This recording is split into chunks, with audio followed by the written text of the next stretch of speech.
Islam fixes a lot of the problems that men are currently facing. Islam fixes all of them.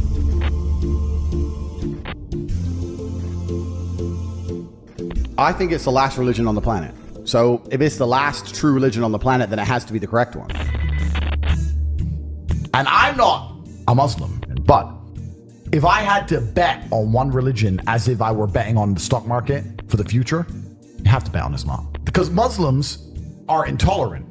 And I'm not saying that disrespectfully, because if you're tolerant of everything, then you stand for nothing. I can walk through London with a t-shirt saying Jesus is gay and nothing will happen to me. If I did the same thing with the Islamic prophet, I'd be dead before I got to the end of the street. Boom. That's how much they believe and respect. And I respect people who stick up for what they believe in. And I've been all around the world. Some of the best countries in the world today are the first world Muslim nations. Yeah. You can go to Qatar, you can fall asleep with $1 million on your lap in the middle of the street. Nothing's going to happen. Saudi Arabia as You well. can go to Saudi, nothing will happen to you. You can go to Dubai, UAE, nothing's going to happen. They leave their to you. cars parked with the keys inside. It's so safe. Women, everyone's married. Every woman obeys her husband. Every single woman has 4, 5, 6 kids. Big families. All the things we're talking about, all the problems we have here, right? They've got none of that. None of it. Because of Islam. Women have big families. Women are exceptionally happy to do so. Society is functioning. Their population is growing, because in most Western countries, the population is declining. So we have population problems in the West. They have none of the population problems. Society starts at the smallest possible group. You have families, and families make a street, and that street makes a village, and that village makes a town, that town makes a city, and that city makes a country. So if it's broken at the very fundamental level, if its family level's broken, then it's broken the whole way up. Yep. And that's what's happened in the West. And the first world Islamic countries have none of those problems. So if you're going to talk about a belief system that fixes issues, you need to go to Islam. Even though I wouldn't identify as a Muslim, I have absolute respect for the ideology, respect for the mentality, respect for the warrior aspect of it.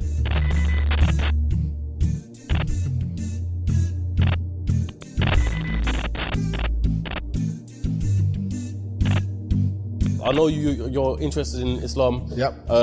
So you don't have to accept this, but this is a choice. I will accept it. English translation of the Quran. So if you wanna Amazing. seek more knowledge, Thank you very much, bro. I appreciate that very, very much. Have that. I'm always out for knowledge, my friend. Thank you very, very much. My invitation to anybody is put your preconceived notions aside. Take what you may have heard about Islam, what you may have thought about it from your own faith tradition's point of view. Put all of that aside. Read the Quran neutrally and get an unbiased impression. So I'm just going to read this for myself with no other influences as much as possible. At the end of the day, human beings are going to have some bias or the other, but as much as I can consciously be disconnected from bias and give it a shot and read it, I think that would be my invitation to anybody. And I would think it's really difficult to not walk away truly being moved by what you're being exposed to, truly being hit by what you're exposed to. I've yet to read the Quran, but it's certainly something I'm going to do. I'm going to read it without a preconceived notion, without a preconceived idea. And I think that's the best way to do things, because you're right. There's too much bias in the world.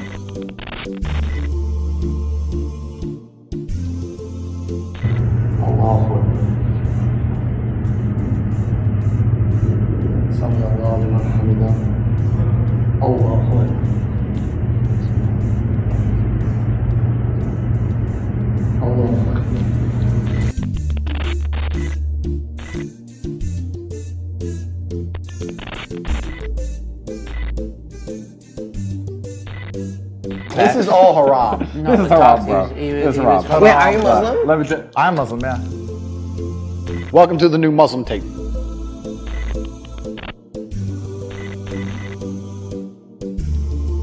I was born in a Christian country. I was raised as a Christian, and I've always been very respectful of Islam, and it's become more and more obvious to me and more pertinent that Islam is the last religion on the planet. I feel like there's no other religion. People say to me, why did you convert? And I said, I don't really feel it as a conversion. It's almost like I knew God was real and now I've become religious. And also, Islam very closely reflects my personal beliefs. Through my personal life, I've learned that if you don't have standards and you're not a strong person who's prepared to defend his ideas, you will be crushed. God to me is something to be feared. God to me is someone that people are afraid to mock. God to me is someone that you have to go out of your way to prove something to. God to me has red lines. Like, God to me represents the Islamic faith. The Christian God, to me, I don't see God. To me, it was the only logical choice in the end. There was a time when I was atheistic. And the reason I am now so absolutely certain that God is real is because I've seen evil.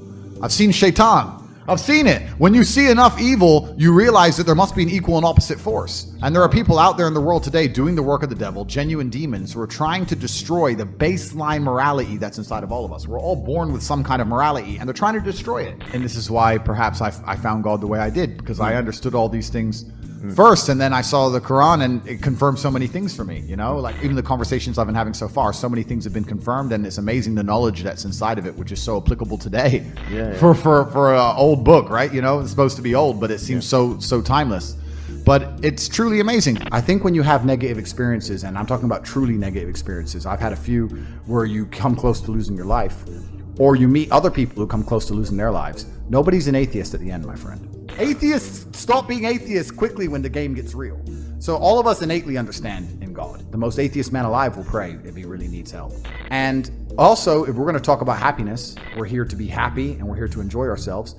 It's through God that you're happy and enjoy yourself. It's not through that black hole of hedonism. It's not through endless and supercars and booze. And it's not those things. You can find any man who goes down that hole and tell me, are they happy? The answer is no.